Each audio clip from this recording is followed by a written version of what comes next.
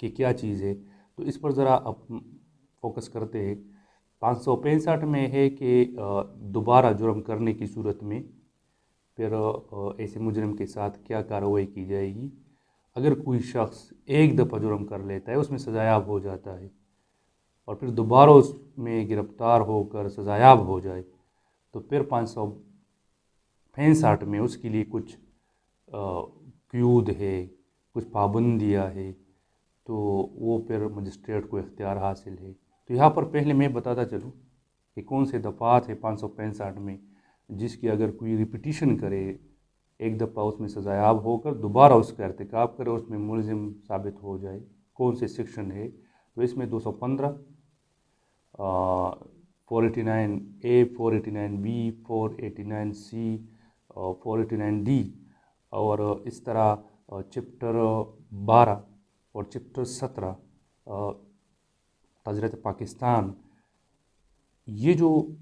Chapter 12 اور chapter 17 ہے، chapter 12 میں سکہ، جعلی سکہ، سکے سے متعلق، اور جو سرکاری اسٹامپ ہے، اسٹامپ پیپر، اس سے متعلق جرائم کا ذکر ہے، اور چپٹر 17 میں مال کے خلاف جو جرائم ہے، چوری، ڈکیتی، سرقہ بالجبر وغیرہ، تو اس چپٹر میں اس کا ذکر ہے۔ تو ان دو چپٹرز میں اور جو سیکشن میں ابھی بیان کر چکا ہوں، تو اگر اس میں ایسے سیکشن اپلا ہے جس کی سزا 3 سال سے زیادہ مقرر ہے، اور کوئی شخص اس میں ایک دفعہ سزا ہو جاتا ہے اور دوبارہ وہی جرم، وہی سیکشن اپلا، اس میں گرفتار ہو جاتا ہے اور اس پر ثابت ہو جاتا ہے، تو اسی صورت میں پھر مجسٹریٹ کو اختیار حاصل ہے کہ سزا کے بعد بھی، مطلب رہائی کے بعد بھی 5 سال تک اس کو پابند کر سکتا ہے کہ وہ اپنے سکونتی جگہ کو نہیں چھوڑے گا، سکونتی جو علاقہ ہے، رہائشی، اس کو نہیں چھوڑے گا۔ تو یہاں پر ضمن نمبر 3 میں صوبائی گورنمنٹ کو اختیار دیا گیا ہے کہ وہ ایسے ملزمان کے لیے جو قید سے رہائی پالے، تو ان کے لیے پھر وہ قواعد بنا سکتے ہیں کہ مثال کے طور پر اگر وہ اپنے شہر کو چھوڑیں گے تو تھانے میں وہ رپورٹ کریں گے، نوٹس میں لائیں گے افسر انچارج تھانہ کے، یا کسی جگہ پر جاتے ہیں تو اس کے متعلق وہ قواعد فراہم کریں گے کہ وہاں پر وہ اتنے دن تک سٹے کریں گے، ان مقامات کو وزٹ کریں گے، تو بغیر پھر پولیس افسر کے پولیس اسٹیشن کو اطلاع دیے بغیر ایسے اشخاص پھر اس علاقے کو نہیں چھوڑ سکتے۔ تو اگر یہ جو قواعد صوبائی گورنمنٹ بنائے، اگر وہ رہا شدہ قیدی اس کی خلاف ورزی کرے، تو ایسے شخص کو پولیس افسر بلا وارنٹ گرفتار کرنے کا مجاز ہے۔ یہ 8واں ضمن تھا، اور جو آخری ضمن ہے، جو 9ویں ضمن میں ہے کہ اگر ایک پولیس افسر دوسرے پولیس افسر کو بلا وارنٹ گرفتاری پر مامور کرے، تو جس کو مامور کیا جائے اس کو بھی وہی اختیار حاصل ہے، بلا وارنٹ جس طرح پہلے والا کر سکتا ہے تو وہ بھی بلا وارنٹ گرفتار کر سکتا ہے، لیکن یہاں پر 2 باتوں کا ہونا لازمی ہے۔ پہلی بات، جو مقرر کرنے والا شخص ہے تو اس کو چاہیے کہ وہ مکمل تفصیل جرم کی، وہ جس کو گرفتاری پر مامور کیا جائے گا اس کو فراہم کرے گا، ملزم کی مطلب پورا ڈیٹا کون سے جرم میں ملوث ہے اس کو فراہم کرے گا، اور دوسری بات ہے کہ جس کو مقرر کیا جائے گا تو اس کو گرفتاری کا قانونی اختیار حاصل ہونا لازمی ہے۔ اگر یہ 2 لوازمات پورے ہیں تو کوئی بھی شخص، کوئی پولیس افسر دوسرے پولیس افسر کو بلا وارنٹ گرفتاری پر مامور کر سکتا ہے۔ تو یہ کل 9 ضمن ہے دفعہ 54 کے، جس میں پولیس افسر کے پاس اختیار حاصل ہے کہ وہ کسی بھی ان 9 ضمن میں جن اشخاص کا ذکر ہوا ہے ان کو بلا وارنٹ گرفتار کر سکتا ہے۔ امید ہے آپ کو دفعہ 54 کے ان 9 ضمن پر سمجھ آ گئی ہوگی، اور اختیارات کے بارے میں آپ کو پتہ چل چکا ہوگا کہ پولیس افسر کن کن اشخاص کو بلا وارنٹ اور بغیر مجسٹریٹ کے حکم کے گرفتار کر سکتا ہے۔ انشاءاللہ اگلی ویڈیو میں اگلا کوئی نیا سیکشن آپ لا ڈسکس کریں گے۔ اس وقت تک کے لیے مجھے اجازت دیجیے، اور اپنی دعاؤں میں مجھے یاد رکھیے۔ اللہ حافظ۔